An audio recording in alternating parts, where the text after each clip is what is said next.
Vous avez vu la vidéo? Toi t'es une merde. Mais wesh, on dirait une baston à la cantine. Il y a Louis Boyard qui critique Bolloré sur C8 et Cyril qui pète les plombs. Cette séquence, elle nous donne la preuve que faire un lien entre Bolloré, l'exploitation de l'Afrique et les vagues migratoires, c'est un vrai tabou en France. Mais pourquoi? J'essaye de vous l'expliquer. Pour commencer, qui est Bolloré? Vincent Bolloré, c'est l'actionnaire majoritaire d'un groupe familial industriel qui a commencé avec du papier. La marque OCB, les fumeurs, vous connaissez. Mais il diversifie ses activités. À partir de la fin de la colonisation, Bolloré rachète des entreprises coloniales françaises qui servaient à exporter des ressources africaines. Par exemple, il rachète la Delmas Vieljeux, une célèbre entreprise de La Rochelle qui transporte de l'okoumé, un bois précieux africain exporté en France. Bolloré, il va constituer près de 50% de sa fortune grâce à l'exploitation de l'Afrique.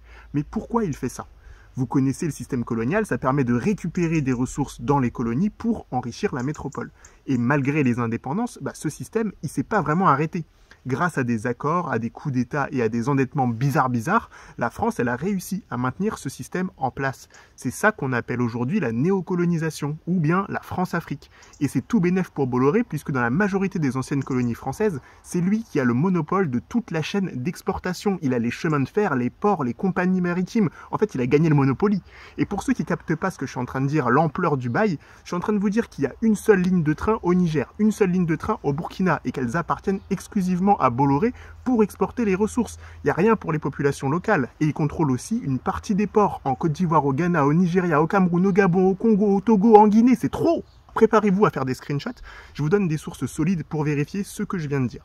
Il y a le média Afrique 21 qui a publié une série d'articles sur Bolloré et son empire france-africain. Il y a le journaliste Alain Foka qui a publié une vidéo qui raconte les méthodes de corruption que Bolloré utilise pour avoir le monopole des ports africains. Ça s'appelle Bolloré coupable. Moi-même, autopromo, j'ai fait une série de vidéos sur les dettes africaines et comment l'Afrique a été forcée de rentrer dans des économies d'exportation. Allez voir sur ma chaîne YouTube. Mais à quoi ça sert tout ça? Bolloré t'a gagné le Monopoly, viens, on passe à autre chose. Et justement, il passe à autre chose. Maintenant qu'il a l'argent, il est en train de revendre ses activités portuaires en Afrique pour se concentrer sur le contrôle des médias et des télécommunications.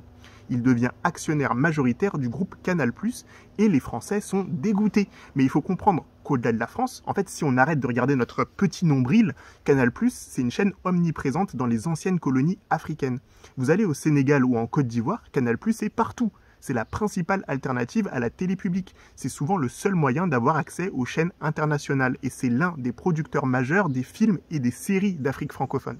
Bref, posséder Canal, c'est avoir une influence énorme sur l'information et sur la culture en France et dans son ancien empire colonial africain. C'est le combo gagnant quand on a aussi le monopole des infrastructures d'exportation, des infrastructures télécom, et qu'on a peur que les peuples africains et français s'allient pour se soulever contre le néocolonialisme. Autrement dit, on peut se poser des questions sur l'indépendance de la presse en France et en Afrique francophone. Pourquoi Bolloré cherche-t-il à contrôler l'information? Y a-t-il un objectif politique? Est-ce que c'est lié aux idées d'Éric Zemmour? Là, je vous dis un dernier screenshot, faites le screenshot. Il y a cette vidéo Bolloré, un empire médiatique au service de Zemmour, que vous trouvez sur YouTube, et sinon un article qui s'appelle Vincent Bolloré côté court, sur le soutien de Bolloré à Zemmour, sur le monde diplomatique. Mais revenons au clash sur TPMP. C'était ça l'objectif de la vidéo. Toi t'es une merde. Quel rapport entre Bolloré et les rescapés de l'océan Viking?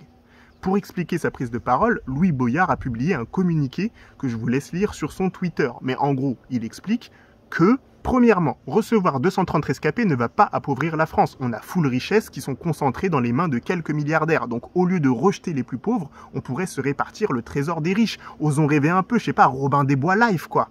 Deuxième point de Boyard, il ose faire un lien entre un milliardaire, l'exploitation néocoloniale de l'Afrique et les vagues migratoires. Et ça, c'est un tabou en France. Cyril ne veut absolument pas ouvrir ce genre de débat. Il détourne immédiatement notre attention en accusant Boyard de cracher dans la main qui le nourrit. Mais c'est un peu naze comme argument par rapport à tout ce que Bolloré fait et tout ce qu'on doit pouvoir dire, tout ce dont on doit pouvoir parler. Il s'agit de notre liberté de penser quand même. Alors je dis bravo à Louis Boyard d'ouvrir un débat qui nous entraîne forcément à plonger notre petit nez dans l'histoire coloniale et dans les stratégies néocoloniales du patron de Cyril.